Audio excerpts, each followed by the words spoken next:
जाने माने फिल्मकार ऋतुपर्णो घोष का आज सुबह कोलकाता में दिल का दौरा पड़ने से निधन हो गया। ऋतुपर्णो घोष ने महज 49 साल की उम्र में 12 राष्ट्रीय पुरस्कार हासिल किए। पिछले साल भी बांग्ला फिल्म आबोहुमन के लिए उन्हें राष्ट्रीय पुरस्कार से सम्मानित किया गया।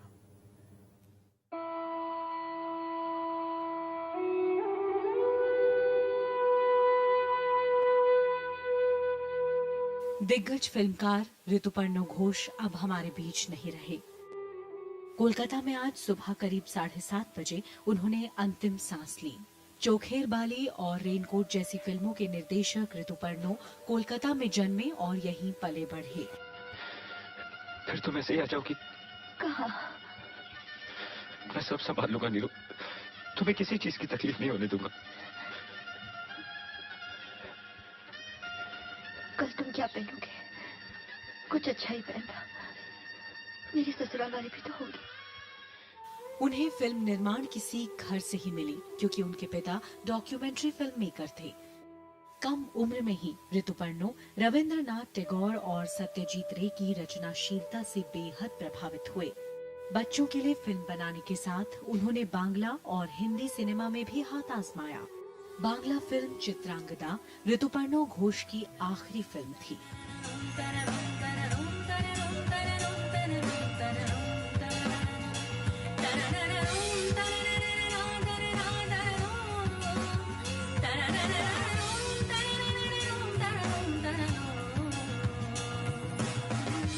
उनके निधन पर फिल्म जगत समेत दूसरे क्षेत्रों की बड़ी हस्तियों ने भी गहरा दुख जताया है। ऋतुपर्णो घोष ने 1994 में बच्चों की फिल्म हिरेर आंगटी के निर्देशन से अपनी फिल्मी पारी की शुरुआत की। फिल्म 19 अप्रैल के लिए 1995 में पहली बार राष्ट्रीय पुरस्कार से सम्मानित किए गए ऋतुपर्णो अपनी एक फिल्म अधूरी ही छोड़कर चल दिए। राज्यसभा टीवी की ओर से ऋतुपर्णो घोष को श्रद्धांजलि। तो भारतीय फिल्मों में ऋतुपर्णो घोष के योगदान के बारे में आज हम यहाँ पर चर्चा करेंगे और हमारे साथ चर्चा करने के लिए दो लोग जुड़ रहे हैं हमारे साथ। एना MM वेटिकेट हैं जो कि फिल्म क्रिटिक हैं। एना, बहुत स्वागत है आपका। और हमारे साथ हमारे वरिष्ठ सहयोगी इरफान हैं। इरफान, आपका भी स्वागत है। शुरुआत आपसे ही करना चाहूंगी इरफान। लीक से हटकर फिल्में बनाने के लिए ऋतुपर्णो घोष को हमेशा जाना जाता रहा और इतनी कम उम्र में जितना उन्होंने हिंदी ही नहीं बल्कि कहें कि पूरे इंडियन फिल्म इंडस्ट्री को जो दिया है उसको शायद कभी भूला भी नहीं जा सकता। लेकिन वो कौन सी खास बात थी उनके अंदर जो ऋतुपर्णो घोष को बाकी फिल्मकारों से अलग करती है? देखिए, ये आपने बिल्कुल सही बात कही कि इतनी कम उम्र में आप समझिए कि करीब 19 साल या 20 साल, मोटे तौर पर रख लीजिए कि 20 साल उन्होंने फिल्में बनाई और जितनी फिल्में बनाई उनमें से ज़्यादातर फिल्मों को कई राष्ट्रीय फिल्म पुरस्कारों से सम्मानित किया गया। तो मुझे लगता है कि जो खास बात ऋतुपर्णो में रही होगी वो रही होगी अपनी कॉन्टेम्प्रेरी सेंसिबिलिटी को एड्रेस करना। वो एक बहुत इंपॉर्टेंट चीज़ है कि जो मोरालिटी है, जो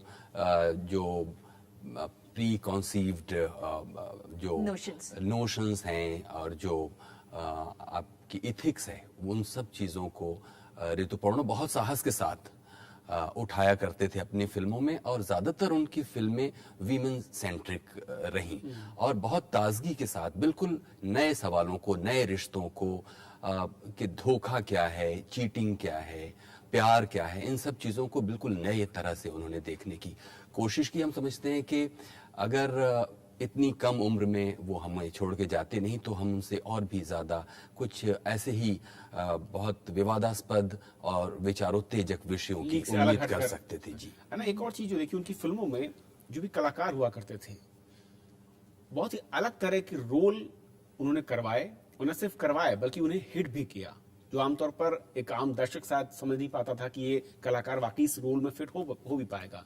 ये जो एक साहस था, ये जो एक रिस्क लेने का उनका मादा था, इसे कैसे देखते हैं आप? वो इसलिए साहसी थे क्योंकि वो खुद एक सिर्फ फिल्म मेकर नहीं थे, वो फेमिनिस्ट भी थे और गे राइट्स एक्टिविस्ट भी थे। और उनमें ये हिम्मत थी कि वो जैसे अपनी जिंदगी जी रहे हैं उसी तरीके से उन्हें जो भी सवाल उठाना है महिला अधिकार के मामले में या किसी और विषय पर, वो झिझकते नहीं थे। और जो एक्ट्रेसेस उनके साथ काम करते थे, क्योंकि आजकल हमारे देश में दौर चल रहा है बड़े फिल्म इंडस्ट्रीज में, हिंदी, तमिल और तेलुगु में महिलाओं को, अभिनेत्रियों को बहुत कम ऐसे रोल्स मिलते हैं जिनमें वो अपनी कला को ठीक तरीके से प्रदर्शित करे। लेकिन इनकी फिल्मों में, और वो हिंदी फिल्म मेकर नहीं थे, वो प्राइमरीली बांग्ला फिल्म में, उन्होंने एक दो हिंदी फिल्में भी बनाई, लेकिन उनकी फिल्मों में वो महिलाओं को जितने अच्छे रोल्स देते थे। और वही नहीं, कभी कभी आप उनकी फिल्मों को देख के आपको लगता कि वो खुद एक महिलाओं को जितना समझते हैं, कोई महिला किसी महिला को नहीं समझ सकती। मैं महिलाओं के ऊपर ही बात करना चाहती हूँ। इरफान ने भी इसको इंगित किया कि महिलाओं के अलग अलग रूप, महिलाओं की अलग अलग भावनाएं, महिलाओं के अलग अलग तौर तरीकों को उन्होंने अपनी फिल्मों में उभारने की कोशिश की। एक महिला होने के नाते आपको क्या लगता है, उनकी फिल्मों ने हमारे देश को ऐसी कौन सी नई सीख दी या कोई नया तजुर्बा दिया जो हमेशा हमेशा याद किया जाए? आजकल आप देखेंगे कि हिंदी फिल्म इंडस्ट्री में लोग, हमें निर्माता निर्देशक हमेशा कहते हैं कि देखिए महिला केंद्रित फिल्मों से पैसे नहीं बनते हैं। लेकिन ऋतुपर्णा घोष सिर्फ कलाकार नहीं थे, उनकी फिल्मों से उन्होंने पैसे भी बनाए हैं। और उनकी फिल्मों में मैसेज भी था, लेकिन उनकी फिल्मों में मनोरंजन भी था।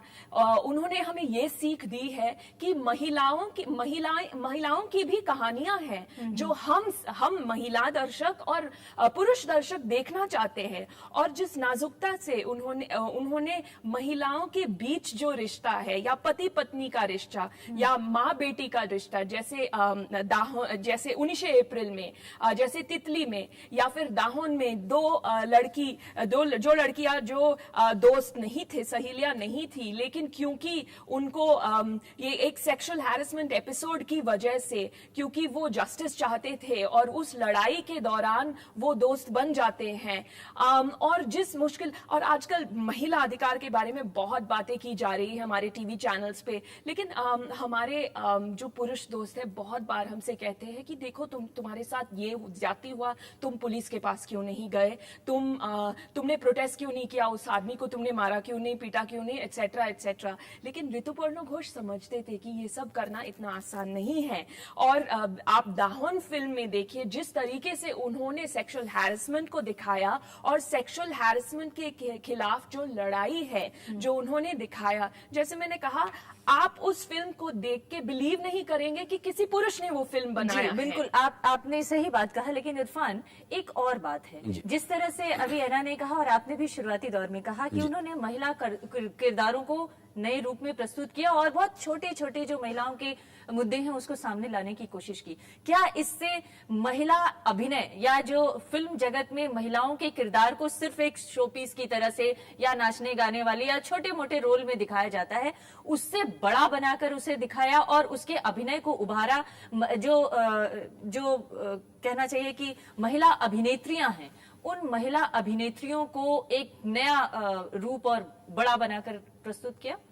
देखिए, बात सिर्फ ऋतुपर्णा की नहीं है, इधर और भी दूसरे फिल्मकार हैं जो सिर्फ हिंदी नहीं बल्कि गैर हिंदी भाषाओं में भी ऐसी फिल्में बना रहे हैं जो अब क्लीशेड, जो पहले कहा जाता था कि भाई औरत को सिर्फ उसमें एक शो पीस की तरह दिखाया जाता है, उसके पास करने को कुछ नहीं होता, ऐसा नहीं है। ट्रेंड बदला है और उसी ट्रेंड को आगे बढ़ाते हुए ऋतुपर्णा ने थोड़ा सा ज्यादा साहस के साथ इस काम को किया।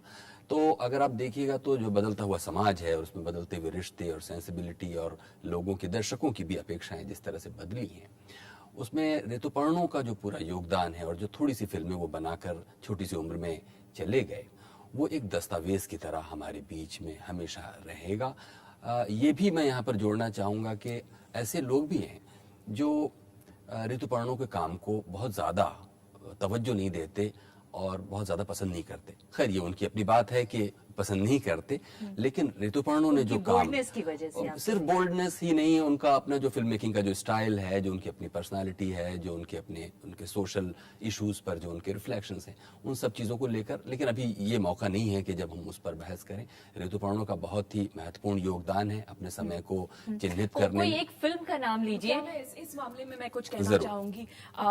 ऋतुपर्णो घोष एक बेहतरीन निर्देशक थे, लेकिन मैं ये नहीं कहूंगी कि उनके हर फिल्म को मैंने पसंद किया है, लेकिन उनके किसी भी फिल्म में, जैसे चित्रांगदा जिसके लिए उनको राष्ट्रीय पुरस्कार मिला था, वो फुल फिल्म में सच बोलूं तो मुझे फिल्म बिल्कुल पसंद नहीं आई, लेकिन उनका कोई भी फिल्म नहीं है जिसको आप नजरअंदाज कर सकते हैं। उस फिल्म में भी हर अभिनय को छोड़िए, कहानी को छोड़िए, लेकिन हर फ्रेम में जब राइमा सेन और ऋतुपर्णो घोष साथ में है, ऋतुपर्णो घोष ने इस फिल्म में भी अभिनय किया है, तो हर फ्रेम को ऐसे देख के ऐसे लगता है कि किसी चित्रकार ने ये फ्रेम बनाया है। जिस तरीके से उन्होंने ज्वेलरी का इस्तेमाल किया, कॉस्ट्यूम्स, लाइटिंग वगैरह, राजा रवि वर्मा के किसी पेंटिंग से वो प्रेरित होके उन्होंने अपने फ्रेम्स बनाए। मैं ऐसे एक लगता आखिरी है। सवाल बस जानना चाहती हूँ जाते जाते। इरफान, ये बताइए कि आप कौन सी ऐसी फिल्म को सजेस्ट करेंगे इस समय ऋतुपर्णो घोष की, जो उनकी याद में दर्शक देखना चाहेंगे बार बार? देखिए, दाहन का जिक्र ऐना ने किया, मुझे भी वो फिल्म एक पाथ ब्रेकिंग फिल्म लगती है, और वहीं से ऐसा लगा कि ऋतुपर्णो कुछ अपना एक अलग मुहावरा लेकर आए हैं। क्या कहेंगे आप?